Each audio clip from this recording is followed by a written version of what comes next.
Prenons 3 minutes pour comprendre la journée de solidarité qui va arriver sur le mois de mai, là d'ici le 20 mai.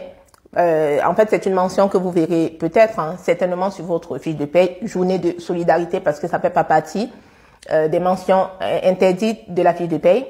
Donc, la journée de solidarité a été instaurée en 2004 et elle trouve son origine dans la canicule meurtrière de 2003 qui a causé beaucoup de décès.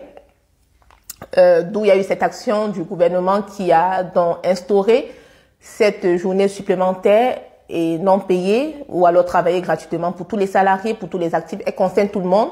Voilà. Et dont le but est de financer les actions menées en faveur de l'autonomie des personnes âgées et des personnes handicapées. Donc, la journée de solidarité était fixée au lundi de Pentecôte, qui est un jour férié en France et qui fait même partie des jours fériés. Donc, le lundi de Pentecôte, c'est une fête religieuse.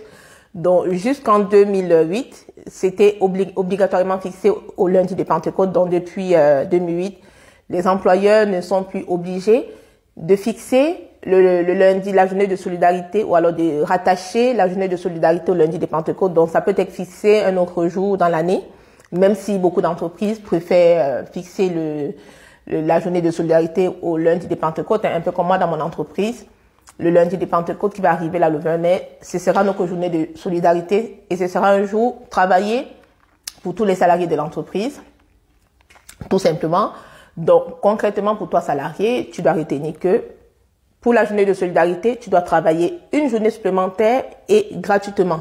Parce que derrière, ton employeur va reverser les sommes issues de ce travail gratuit-là à la caisse qui sert à financer les actions menées pour l'autonomie des personnes âgées et des personnes handicapées, tout simplement.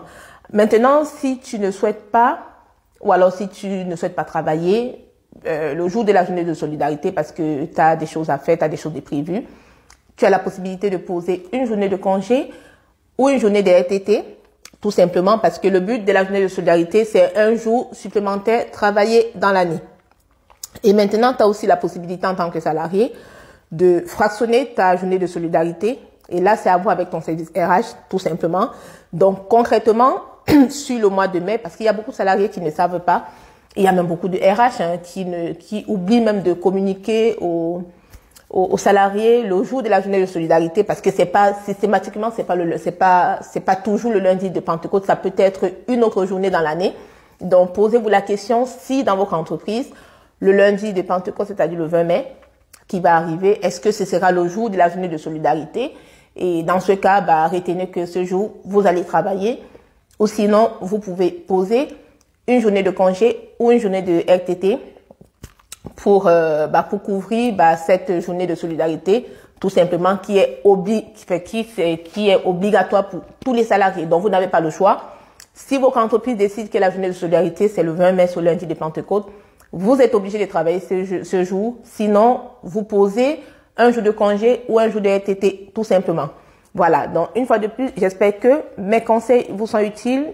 N'hésitez pas à partager les vidéos, à les recommander, à les liker, à vous abonner pour ne rater aucune notification lorsque je publie de nouvelles vidéos. Et je vous dis à très bientôt sur Joyce RH. Ciao, ciao, ciao.